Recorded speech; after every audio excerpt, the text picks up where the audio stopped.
Très heureux de vous retrouver nombreux ce matin devant vos petits écrans pour suivre l'émission que vous avez l'habitude d'aimer à tout moment, de rester à l'écoute pour savoir quelles sont les informations qui valent le plein sur notre territoire de la RDC congolais. Et nous sommes là, nous sommes le 29, le mercredi du 29, le dernier mois de l'année 2021 qui s'achève. Je souhaite à tout le monde et à tous joyeux anniversaire, joyeux Noël, pour ceux qui fêtent leurs anniversaires, pour ceux qui fêtent le fête de Noël qui vient de passer. Nous leur avons souhaité, malgré que nous n'avions pas eu le temps de vous souhaiter joyeux Noël, mais nous le faisons maintenant. Et nous vous souhaitons aussi les meilleurs vœux, le meilleur pour l'année 2022 qui se pointe déjà à l'horizon. Et pour tous ceux-là que notre Dieu, le Tout-Puissant, va permettre à ce que nous puissions entrer dans cette nouvelle année, nous disons merci à l'Éternel. Pour ceux qui sont malades, pour ceux qui sont partout, Dieu vous connaît, ne croyez pas que vous êtes seul, on vous a abandonné, non, l'Éternel connaît tout le monde, l'Éternel est là pour soutenir tout le monde, il ne choisit pas, même ceux-là qui prient, même ceux-là qui ne prient pas, l'Éternel est là pour vous soutenir. Nous sommes là ensemble, nous allons décrypter et analyser ensemble les sujets de l'ère.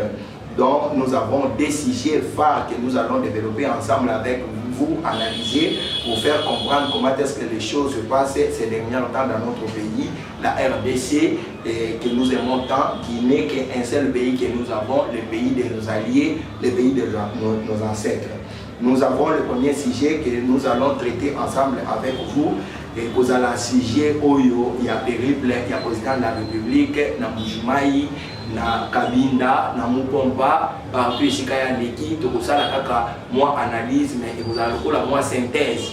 Pour nini président aponika katango Oyo pour na Bukende, na fief électoral na ye, na Mujimai, et si kakutu na 2011 apona makaluko la molakisi elongi ya bandeko ya Kasai Oriental na kati ya parlement mais oyebi asiéja kate parce que ezalaka malobi bimaka epai ya leader politique oyo azali papa Etienne Tshisekedi alobaki ete ayeba kokota te asiéja kate pona nini banda vu pouvoir abandi kokende kosala périple kaka na munga oyo na kati ya mabele na ye ya mibale tokolobela victoire na niveau ya état de siège na kati ya Ituri awa ba rebelle na biso ya ba rebelle ya Kodeko to ba ini ya mboka oyo ba mesana ko ande mboka na biso ko boma population ko enlever ko tuer ko sala makambo ebele na kati ya Ituri kuna ya yi victoire na niveau ya forces armées congolaises oyo ba mekaki ko benga na ba rebelle na kati ya ba dernier retranchement na bango bazalaki na kati ya Ituri na sima na ngoto kobeta folle rumeur oyo circulaki na kati ya mboka mokolo malobi pona kolobete RTNC ezwamaki to bato ya badongolo miso basi bazwaki yango bancirculaki yango ekomaki na contrôle ya baforce mosusu ebongo na suka na yango nayebi te soki télévision lokola eza makambo ya ngonga tokoyeba mpe kobeta lisolo ya makambo ya bathomson to chenchar mpiodi oyo toyebaki kozela biso nyonso parce que oyebi na Congo eloko oyo esungaka bana ya mboka po bayeba kolia mwa fufu na bango malamu basali yango bongo na matembele basali yango bongo na pondu bazwi mpe mwa thomson batie bakalingi en tout cas esalaka mwa bien makasi lokola biloko wana ya première nécessité mataki makasi esengelaki kaka l'état congolais na bamikano oyo yazwaki ayeba kotondisa yango na kati ya wenze po bapopulation na mikolo ya bafete bayeba kofete me bosimbake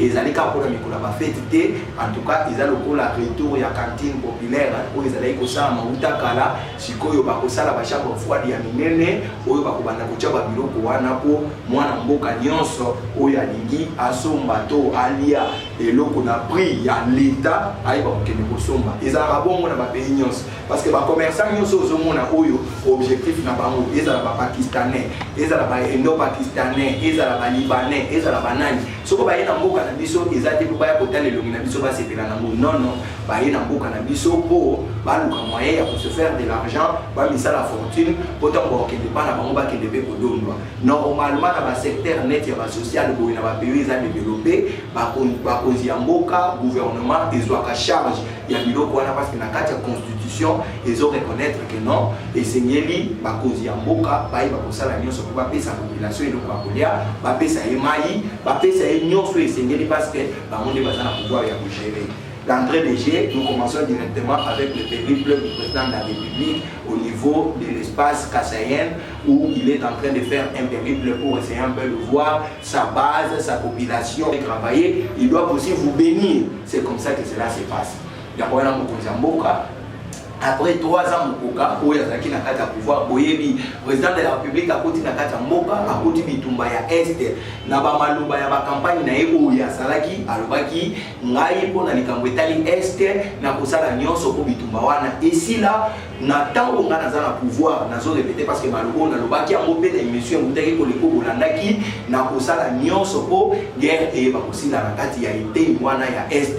Mais vous voyez pas bien que les a facilité, Alubaki même que non. Pourquoi?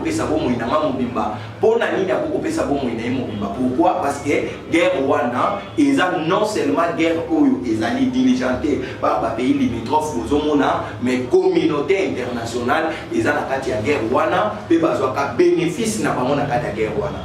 Bobo sanate na kati ya mboka na biso espace wana ya Est zamba pambola yango zamba pesa yango ba minere belé zamba sala makambo belé na teni wana ya Est ya mwana moni batu nyonso oyo bayaka awa ba mindele nyonso ba ambassadeur nyonso buzomuna na kati ya babiro na bango na kati ya mboka na biso RDC bayaka kuna kosepela na elongi na biso te soko batindi ye akoma ambassadeur awa na kati ya Congo ye asepela kamakasi kwa yebi ke non na kati ya Congo na kusala boy na kusala surtout na ba gouvernement oyo eleki oyo bapesaki bango priorité oyo ezalaki gouvernement ya kotonga mboka te mais ezalaki gouvernement oyo ezalaki mpona koyeba kotondisa biloko na baposhi na bango. Guerre wana ebandi na yebisaki bino esali au moins 20 ans guerre oyo esali na kati ya eteni ya Est ya mboka na biso au moins plus de 6 millions de Congolais bayebi kotika bomoi na bango. Ce n'est pas facile. Yamana mokonzi ya mboka lokola mokonzi nyonso aza na souci ya population na ye ndenge banemo na bango bazokufa esengelaki atala na makambo kuna aexplikaki pe ndenge nini azalaki lisusu na charge na côté ya Union africaine oyo azalaki kotala abongisi pe makambo belé. Je crois na discours na ye oyo bolandaki na mouvement etango akomaki amekaki ko retracer ba grande ligne ya ba action to ba activité oyo ya yebi kosala na mbula misato oyo ayebi kosala. Siko na minute oyo ndenge tozoloba président azotambola na espace kassaïen mpona koyeba kopesa ba population ya kuna mbote mpona koyeba kosalue bango oyo balukaki ye ntango molai mpona koyeba kokutana na ye koyoka ye bayokaka ye te bazalaki lokola bato moko bazalaki abandonné bobosana te yango président koma combien de journalistes combien ya bapanzi sango basali campagne ya mabe na kote ya Kasai wana et bitumba ezalaki nini eza che ya bafayulu na bato ba PPRD na bato ba FCC nyonso bitumba ezalaki bazwa parti ya Est wana bayinisa président de la République parce que nayebi ke ezali fief électoral na ye bayinisa ye kuna comme ça tango élection ekoya bango bamema discours mususu discours eza normal te po baluka moyen ya kosala po permettre président de la République a manqué électorat na parti kassaïenne où ils ont le fief électoral na ye. Yango wana lokola président de la République en tant que stratège tant ameki ko bunda na makambo nyonso amoni ya président normal na sima na yango ekota oui c'est vrai que ebomi nyonso te mais ezengeli pete bato wana bazala abandonné ndenga ke kuna na nini boye ba bien que alaka tango nekole kaka alobaka okende kuna akendaka te mais ce que tango akei otala ndenge président de la République ayambami siko toyei comprendre que non bato nyonso oyo bazalaki kokende kuna komema sango ke boye non tolobi te ke passe ezate passe ezali parce que le président de la République ye moko tango akomi a remarqué que bato baza na passe tango bayambi ye expression oyo nga natangaki na koyamba ya bato oyo bayaki koyamba ye bakaseo bayaki koyamba ye ezalaki koyamba ya papa ye nzala esili bino ata nazali kokoma esika bino bozalaki te nazalaki na makambo ebele na osala bokozala te président de la république alobaki yango bokonzi oyo ezali ya biso moko te bokonzi oyo eza ya RDC mobimba eza ya population congolaise mobimba quelle que soit tribu quelle que soit province le président de la république pour na kolakisa monene ya bolingo ya aza nango na population ya mboka na ye atikala kokoma nanu na Kasai te mais akendaki na bamboka mosusu akendaki na est à autant de fois mais na province mosusu ayebokende te akendaki Katanga akendaki Boye akendaki na nini na Lualaba akendaki na baplace nyonso wana c'est vrai que baprovince nanu esili te mais okomona mikolo ezo ya liboso ndenge abandi Boye sikoyo ekomi temps ya ye mpe kokendaka kotalaka akokoma mpe na Grand Équateur akokoma mpe na Kisangani akokoma mpe na Bandundu bon na Bakongo mpe asa akendaki déjà à beaucoup de fois mais place wana nde akendaki te sikoyo ntango akei kuna asololi na bango nakomi koyoka maloba ezobima mashi ya momenu mashi ya momenu elingi koloba nini mashi ya momenu elingi koloba makila ya monoko soko oyebe eloko te kokende kolekana te mpe tosala barécupération politicienne mpo banda koloba n'importe quoi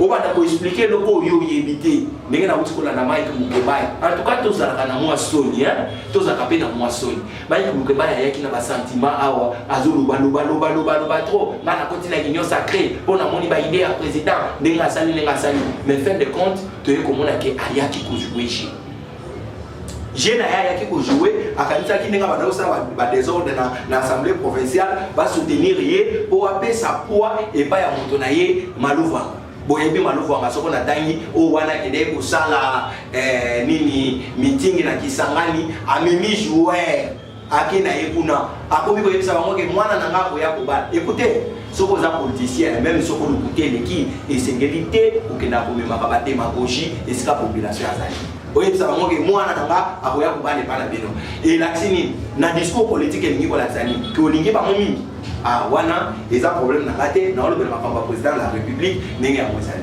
président lobi boye na ye awa na ye kopamusa bino ma ya meso alobi na bango mpe lisusu ke non nabosanaki bino te bofundaki ngai bolobi bien ke banda nazwa pouvoir nakendaka kuta bamwasi na ngai sikoyo ezalaki mpona bongo te tala mission nazalaki nango na union africaine tala mission nazalaki nango mpona mboka yango ezwaki ngai ta mobimba non seulement bandaki kotala makambo kaka ya nini ya RDC azalaki mpe na makambo mosusu azalaki kotala na niveau ya Afrique boyebi makambo ya Tchad mpona makambo etali mai azalaki kotala yango boyebi makambo elekaki na nini kala mingi te na Guinée boyebi yango boyebi makambo eleki c'est-à-dire il était à cheval entre RDC na bapays nyonso ya Afrique amatisi mboka na biso na niveau ya likolo tozalaki bato tozalaki na valeur te mais lelo oyo bakomi mpe soko balingi baloba likambo ya RDC bayebi ke président na bango azali tobenga ye aya tokoti na baorganisation tozwi baposte même na niveau ya bamembre permanent na kati ya Nations Unies deux postes mobili président de la République il n'y avait pas moyen toujours de s'intéresser à leur province alors comme il avait beaucoup de choses à faire il avait dit ok je dois d'abord m'occuper des autres c'est aussi ça l'amour Jésus-Christ, quand il est venu au monde, il n'avait pas travaillé pour lui, il a travaillé d'abord pour les autres. Mais Jésus-Christ appartenait à une tribu quelconque, à une ethnie. Il appartenait aussi dans une province, dans un pays. Vous connaissez, tout le monde fait à Noël. Jésus-Christ a voté à Bethléem. Ce qu'on a dit bien que non, et c'est là qui moto, à la tribu sur la carte naïe, et c'est là que Jésus-Christ a voté par exemple. On a pas bien que apesi discours identitaire, apesi discours tribal, na yebisi bino bolongo la makanisi wana population na mutu na ye ayebi biloko wana te lokola bozangi discours lokola bozangi eloko akoloba yango wana bokomi koluka kokende kodiembelaka na biloko ezanga tina po boluka buzz boluka baloba pe na bino masi ya momene lingi koloba moto soki azoki na monoko ntango abwaki soi makila ndambo ebwakamaka makila mosusu etikalaka makila mpe nyonso ebwakamaka te oyo etikalaka mosusu mpe bamelaka bato batondisaki mitema na bango na makambo bato bayinaki président de la république bato mosusu bakendaki na mbujimai wana koyaki bakei mpona kotala bandeko ya mbujimai me bakendaki mpo baenvenime situation bato bayina président balobaki aza moto mabe alingaka biso te boyina c'est vrai pasi ezalaki mais ce que vous avez appelé les Cambomons, c'est que l'autre a fait dose. Mais dès que vous avez dit plus grave, c'est comme si là-bas, dans Boujima, il va tout baser à la qualité. Ngai na mutema na ngana bande ko yeba pe na mutu na ngana yeba ke non soko président meki ko nyata Mbujimai batu ba ko lekata 2 minutes mais tala afflux ya batu wana baye banda tongo bavandi wana tiers président yi baye na yema makolo le président a communié avec sa base jusqu'à un certain niveau, comme c'était prévu que le président puisse tenir un meeting quelque part et que on était en train de l'attendre chez les notables, chez beaucoup de gens, il était obligé de casser ou bien de couper cette marche-là pour essayer de venir si vite parce que son calendrier est beaucoup plus chargé parce qu'il devrait visiter beaucoup de territoires, beaucoup de provinces et beaucoup de villes. C'est alors que le président de la République s'était rendu à la place où il était, il a tenu un discours. Moi j'ai trouvé que le président de la République était cohérent dans sa façon de parler. Et j'étais content, c'était aussi un discours mélancolique. C'était un discours qui a fait à ce que je puisse retourner dans l'authenticité. Vous savez, quand quelqu'un retourne dans sa famille, quand quelqu'un retrouve ses amis d'enfance, c'est un sentiment de joie. C'est un sentiment que quelqu'un ne peut expliciter à aucune personne. Le président était dans sa famille, le président était dans son fief électoral. C'est que nous ne pouvons pas réfuter ça. C'est comme ça les élections au départ. Les élections ont un caractère tribalo-ethnique. Ça, il faut qu'on se le dise. Si cela n'était pas le cas, est-ce qu'un Mukongo peut aller postuler dans les Kasaï?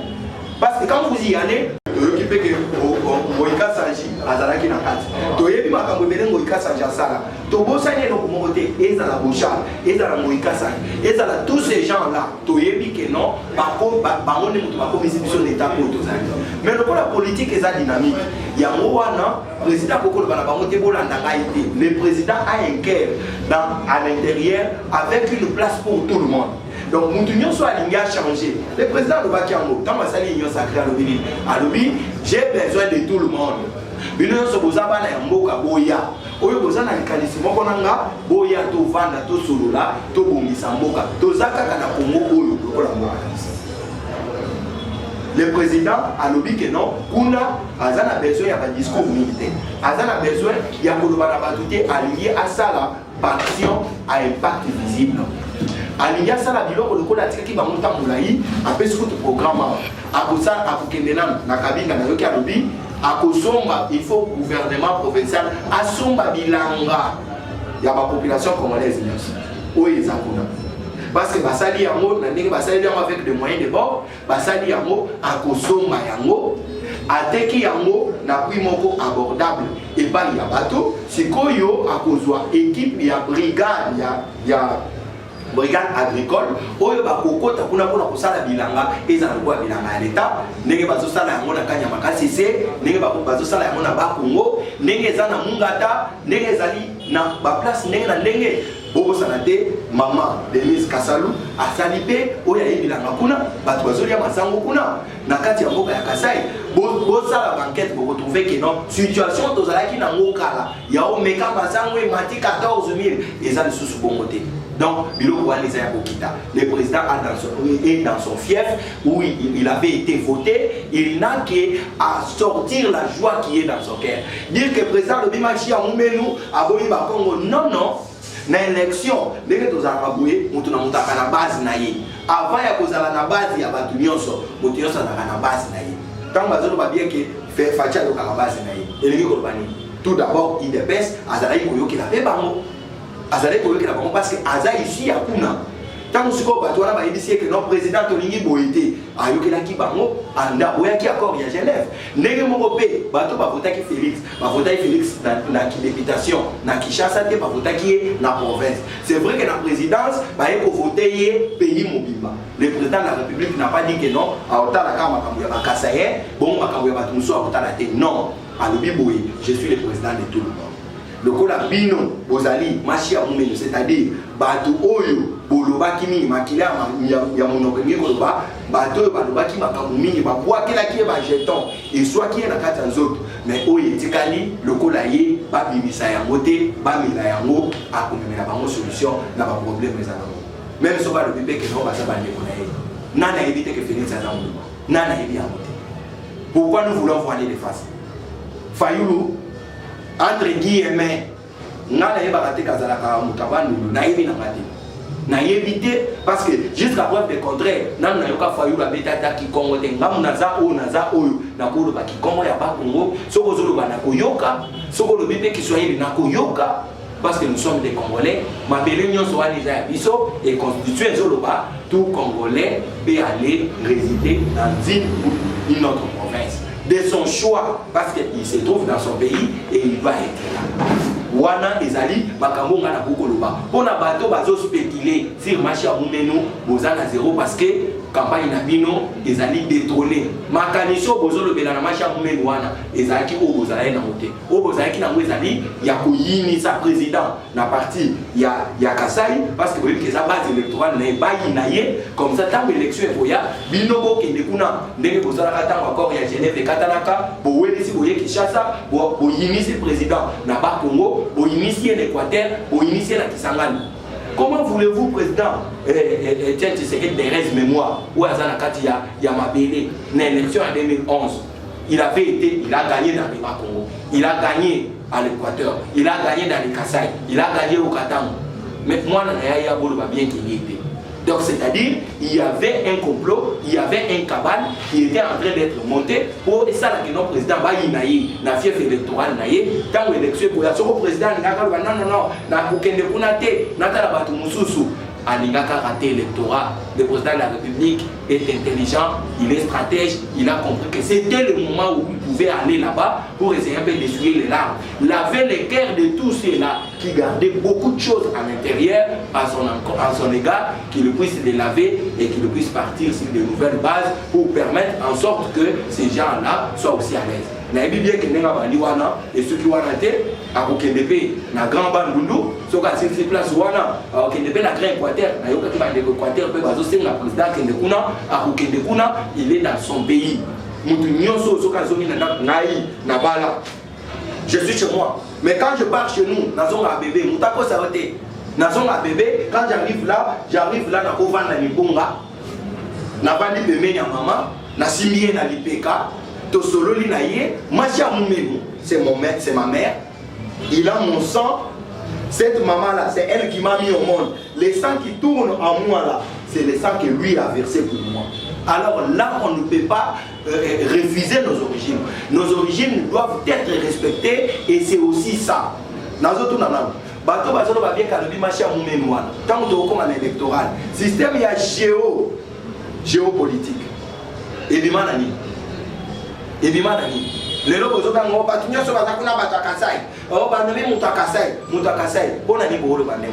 c'est parce que vous voulez que non, il y ait symbiose dans le gouvernement, dans la gestion de la chose publique, qu'on puisse trouver les gens de presque toutes les provinces pour qu'il y ait équilibre. C'est ça, mais le président de la République est là, même si en lui il y a toutes les provinces. En lui, là, à l'intérieur du président de la République, il est Moukongo, il est tout. Mais les sangs qui coulent dans ces veines-là, c'est les sangs de bas. Bobo Sayamote. Wana eloko na porté moi rectificatif na batu oyo bazo de n'importe quoi. Toké na deuxième sujet oyo tozolo bela état de siège oyo ezo sala manakati ya est ya mboka na biso kuna Nabutu, il y a les 27 pour les 28, les FARDC, parce que succès na bango, nakati ya bituma o ba ko bunda na ba rebelle ya Kodeko, ba kene ko déloger bango, ezalaki kuna ba rebelle ya Kodeko MTM, oyo ba kota na kati ya Zamba, ba vanda ba sala ba retranchement na bango, soko ba yeba bomi, ba koti kuna na kati ya ba retranchement na bango. Côté, cette ADEF MTM, bazana la nationalité somalienne, bazana la nationalité tchadienne, bango pe bazana qui maîtriser au bazwa qui bango bakanga qui pe bango au bazana qui côté kuna. Tala bande kuna ngai. Yango moni nazo yebisa bino na lobby, guerre ya est soko bo sakana nango, eza guerre ya masekité. Eza guerre oyo et c'est une vision sur la population tous au sérieux. Je regrette fort parce que la Katia Est, on est en train d'appréhender même les Congolais. Vous êtes sans oublier qu'on vient d'arrêter un gouverneur, un député provincial là, où ils ont joué des mèches. La fois passée, ça a qui maman wana, il y a 56 ans, ou à Sali 23, on a Katia Koravitayaka, ADEF, tout ça, pour la Congolais, les Congolais va minérer na bango, c'était comme ça, mais Lelo c'est un député provincial. Yango yoka ki bana koloba, vous, les notables des grands Est, quittez les groupes armés. Et ça, le la Noki. Noki n'est pas zawana pour yakokota na kati ya famille na bino pour ça quelque chose. Et c'est ngeli akutana na muto kwa na kindoki na kati ya famille na bino, tangu ba kosala lisanga na bango, tangu ba kokota ali ba bani ko zo batu bazo pesa, ba bani ko dola do, ba doli do, ba ki inayi. C'est comme ça. Wana koute zalaki guerre tozoy ba ki ce sont des Rwandais, mais na minute oyo na zoye bisayo, il y a des révélations za Kablan. Na betela ki bino lisolo na émission Mutayi Koleka. Que Monisco, tangu coalition Salami, il y a un renseignement, mutualisation des forces, voilà les termes, mutualisation des forces. Tangu Salami n'a pas force armée na biso. Monisco, tangu bawandi ko bombarder ba ADF, Monisco a bimia lobi que non, bokoki ko bombarder ba monenge wana ti. Bango bazana ba armes légères, bino bozana ba armes lourdes, comment bokoki ko bombarder ba. Mais Monisco a na mboka où ça fait 21 ans. Avec 21 000 hommes, dans le émission Mutayi Koleka, chaque année, il faut avoir $1 milliard. Mission primordiale, les années qui a paix dans Katamboka. Mais est-ce qu'il y a la paix dans notre pays? D'une manière générale, il n'y a pas la paix. Dans notre partie est de la République démocratique du Congo, la population est en train de souffrir. Mais que fait la Monisco? Et à tout moment où l'on dit que non, la Monisco est arrivée à la fin avec son mandat, pour qu'il puisse commencer à récupérer peu à peu ses troupes, c'est la Monisco qui crée des Isani, c'est la Monisco qui crée des troupes. Maintenant qu'il y a eu prolongation d'une année de leur mandat, comme on en a l'habitude de le faire, on nous apprend par des sources que non. Du côté maintenant, sud Kivu, il y a les Momino, il y a les Nyatura, avec les colonels, si c'est général, déserteurs Makanika, au niveau des Fizi là-bas, qui ont fait aussi irruption là-bas. Ils ont fait une coalition pour attaquer les positions des FARDC. J'avais dit dans mes émissions, si vous avez une bonne mémoire, pour la bateau dans l'émission dans les cas le président de la République, général Mbala Azam Moutoua Bouyko Zana sous place. Il y a un chef d'état-major. On a mis tout le monde les amakasi. Pourquoi ne pas former les gens pour se battre pour bazar quelque part, pour renforcer? Batouana baye bakuti na ba position à FARDC, ba soda muke. Ba mo baye plus de 350 militaires. C'est quoi yebi sangai devant, c'est pour leur donner des positions. Tant bazo kita azora bitaye ba wona biloko. Mokonzi Mboka président de la République, Monisco ne joue pas un frontier. Na éviter ce que yo nous permettre va prolonger le mandat na bango. Bon, est-ce que opération pour retirer 5 000 wana le col a prolongé le mandat na bango d'une année, est-ce que ekosala mato ekosala maté parce que bazo continuer pour ça la problème, bazo continuer pour semer désolation. L'émission sur Alexa qui n'a pas qui Mokonzi Mboka a déclaré état de siège même dans ces équipes parce que bato bazo ça la désordre dans Nord Kivu, na Beni, na Butembo, na Ituri, bisika nyoso wana. Toko bamoni bazui moto koto bazo kita na Sud Kivu. Ce qu'on a Sud Kivu wana bazo ke de pourquoi bazo ke de pourquoi il que côté pour état de siège exact. Mais bravo quand même à nos FARDC n'avait fait un gros salaire parce que na yoki que non na niveau ya commande kuna sécurité koti ba ADF il y a MTM bazala qui attaqué et bazala qui capturé. Donc 31 combattants Kodeko bazala qui abattu par des bombardements na village. Il y a Adissa, Digeme, na Dungu, Angissa, et puis na région, il y a Moualou, bazala qui kuna na territoire il y a Djougou.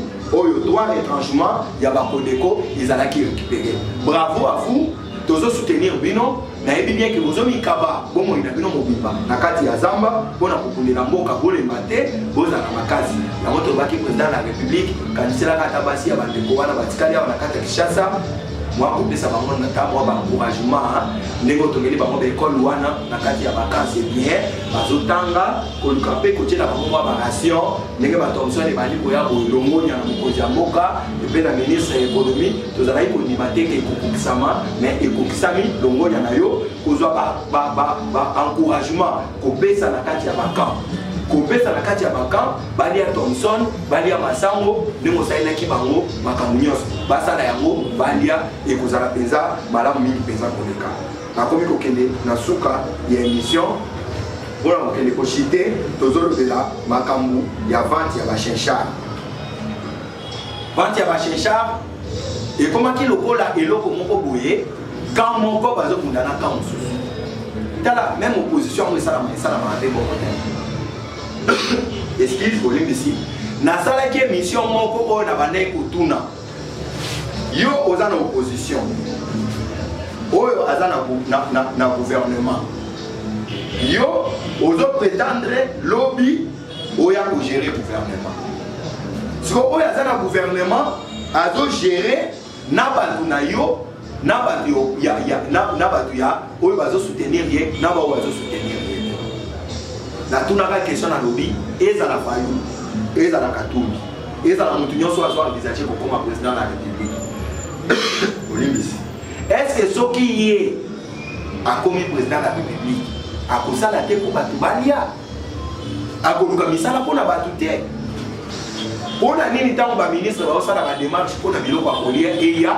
bandeko na biso ya lamuka bazoloba ekoya wapi ekoya ndenge nini ekosala ndenge nini un gouvernement qui a tout le pouvoir un gouvernement qui a tous les atouts possibles qui a le pouvoir de signer les contrats avec qui que ce soit bato ya lamuka bazotia doute na badétracteur oyo c'est difficile pour le président tomboka batonga ba chambre froide mbala moko c'est difficile bobozalité tango ba vendeur ya ba surgelé bakene comme le président de la république bakene comme le président premier ministre ba bisaki balobi nous sommes capables ya côté kabiloko ya gouvernement pourquoi besoin que nous abiloko bopesa d'étrangers alors que ba congolais bazar. Or, le président de la République à Nobaki, l'homme doit être au centre de son développement. Quand on voit qu'il faut faire ça capitaux, à part que ça va fond et pas il y a un commerçant, pour baser déjà là-bas fond là-bas mot, à part que c'est là-bas pour baser charge, il y a quoi côté kaka bilo qu'on a moka n'a pris à madame. Boka ça t'est mon canibal n'a rien au sein des choses comme madame. Non. Le gouvernement passé, basi déjà qui va secteur Nyonso, et dans le secteur à basi chez les ils ont un secteur à Savko, ma compagnie Belé, Bazana Papa. Attends, tous les Indo-Pakistanais au Zomona, il y a des gens, il y a un régime passé. Ou bien, ça va monter ma casse par le bi, bolo boité, botikate, bosalabuité, bosalabuité. Et puis, bino batu ya la mouka, bozo bima bozo soutenir bilo kouana. C'est pour montrer que vous jouez des mèches, bozana bango, bozakona peuple. Thomson lié. 1 kilo à Thomson c'est 2000 francs. Ils ont en place au Lélo, au Isoté Kama. Tu peux savoir de plus en plus d'informations parce que tous en haut, ils ont un téléphone. Bon, l'État Tobimisa, TV Zangunga, Mongezo Kende, d'ici là, Botangola, Namatete, ils ont la chambre froide où ils ont répété, et côté Kabilo Kouana. Ils allaient presque dans la psychanalyse. Nakimbanse qu'ils allaient, la chambre froide où était kaka déjà, où il y bani, sur le Kiwana, beaucoup de Tabakombo, ils allaient. Ici aussi les sawa, tu peux publier un mot dans Facebook, tu peux publier un mot dans les réseaux sociaux, tu peux bailler la psychanalyse, tu peux faire le Kouwana. Bande de bonnes nouvelles les années. Les années sous que vous voyez, parce que je vais voir un hour et il était pour être camarade pour la fête. Et pour la bonne et il faut être kama, c'est-à-dire les tous l'économie du peuple, les tous la bilo pour la chambre froide en état où ils allaient côté kabilo pour la population, bah kubanda côté kaya mokuna. Botala na ponga bi, ndako ba oto kawana ya monene wana, pona ba oba éviter. L'état va sala kana éviter. L'état ko zo o le doit vivanga awa, abani ko futa ko. Apesio ma. Parce que l'état a tous les atouts possibles. Les sols et les sous-sols appartiennent à l'État. même le banc n'est pas vandiwa. Ce qu'on l'état de Bibo, ça va, la salle de chambre froide, il y a mon nez, dans ma part, où il y a un son. Il y a des gens qui awa pour que va la place d'elle. À Koya, à pousser Bilombo. À Salikaka, à Talikaka, bah départ sur Bilombo. Salaki, dans votre mandat, pour aller ici, je vais construire tel bâtiment, tel édifice, aussi maintenant. On a bateau, bazana mécanisme B à Congo, Naï, dans un Congolais, dans un Kadisaka, qui nous fait la place de souffle. Dans un Kadisaka, qui fait là, dans un Kosa, Moka, monsieur. Dans un Kosa, on a mis aussi temps. Où est la émission, il y a analyse. C'est là où nous faisons des analyses, nous décryptons les sujets de l'air, nous disons des vérités quand il faut les dire, nous disons aussi les contre-vérités quand il faut le faire. Nous n'encourageons pas les gens qui distillent de mauvaises images pour notre pays, qui ne veulent pas qu'il y ait avancement dans la chose publique, dans ce qui dirige. Et vous, les conseillers, je ne cesserai jamais de le dire, dans toutes mes idées contre vous, si on vous avait pris, le président vous avait accepté de vous prendre pour que vous puissiez l'entourer, c'est pour lui amener des idées. Qui dit conseiller, c'est celui qui amène des conseils. Dans tel secteur, rien ne va. Président, je trouve que non, il faut faire ça. Le comble est qu'il y a même des conseillers qui commencent à barrer des routes aux investisseurs de ne pas investir. Vous êtes les ennemis ou vous êtes les amis? Là, je cherche un peu à connaître. Je cherche à connaître. En tout cas, vous devez faire tout pour que vous puissiez faire votre travail. Je sais que dans les gouvernements des soi-disant warriors, il y a beaucoup de ministres qui, jusque-là, n'ont rien fait. Les ministres qui ont fait quelque chose sont à côté des bouts de doigts. Alors, nous vous demandons, le président de la République, quand vous allez remanier le gouvernement, n'ayez pas froid aux yeux. Faites partir tous ceux-là qui n'ont pas fait du bon boulot.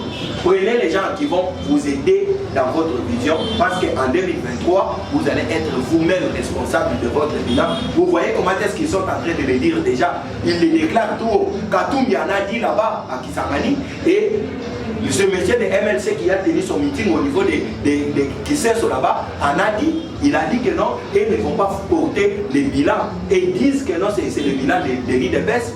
Mais quand vous êtes là, vous avez l'argent. Qui a déjà dit que non, l'argent que je touche ici, c'est pour l'IDPS, je ne veux pas le toucher. Non, non, non.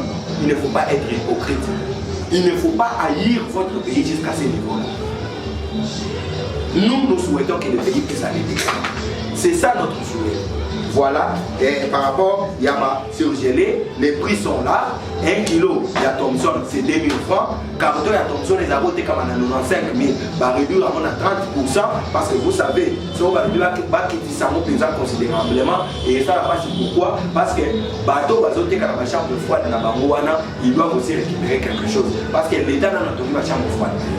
Si on a une chambre froide et qui a engagé bateau pour ça dans le compte du gouvernement, si on a même Thomson, on a quitter la CIMA.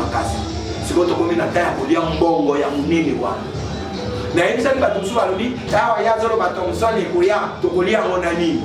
Mais il y a des gens dans la vie, il ne faut pas accepter que nos bureaux nous posent la facilité.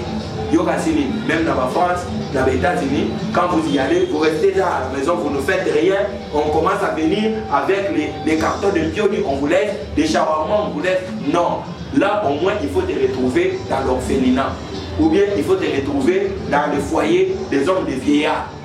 Là, c'est le social, on leur donne. Mais tout celui qui a du sang, qui a la force, doit aller chercher. Même Mouto, n'est pas trop de Yewana. Si on a 5 000 donc il y a 100 kilos dans Mamoko, il y a maman à Saliwana, à Tchango Matungulu, à Tchango Babiloko, à Tumbi, Nani. Mais si vous avez de l'autre côté, vous sommes bien. Alors, Bokinde, Iskano Cezali, Nakimase Kezali, Massango, ça qui a 25 kilos, 20 000 francs, ou on a pour l'accéder directement, si vous avez un Pascal Wana, vous poussez à l'immense que la sauce de bouton, dans la Masina, petit banque. Conteneur les awana parce que les autres camarades 20 000 francs. Bana mboka pour les 20 000 francs na ye ake. So vous avez 20 000 te pour que les ça la mukuru unati ba kukanga yo. Ils a biloko ya l'État. Ba kukanga yo parce que l'État du droit c'est aussi respecter biloko ya l'État. Voilà l'autre cas yo sabi. Na mukuse bona kuchite tozolo ba makamba RTNC. Lobi boyokaki folle rumeur moko circulaki ba lobi ke RTNC ezana kati ya maboko ya banguna basi bakaki RTNC bobo sanate tant ba otaka RTNC nazo senga na ba service na biso ya sécurité boza na vigilant botika la te na distraction eza lokola alerte et ça le l'annonce. Bota la makambuto le canabeni. Na beni kamikaze aye na pene ya boîte bazo benga inbox alati déjà détonateur na ye. Alati déjà nini bombe na ye a s'exploser à Bomisisiba. Nous sommes visités par des djihadistes. Makambo bazako yoka na Nigeria ba Boko Haram bana ko yoka boy batu nyonso wana basasko na mboka na biso par la bénédiction de la communauté internationale. C'est lui la communauté, c'est elle la communauté internationale qui ne veut pas qu'il y ait la paix dans notre pays. Elle est en train de tout faire pour que la paix ne puisse pas régner par l'entremise de la MONUSCO qui est en train de jouer un mauvais jeu pour qu'il n'y ait pas la paix dans notre pays.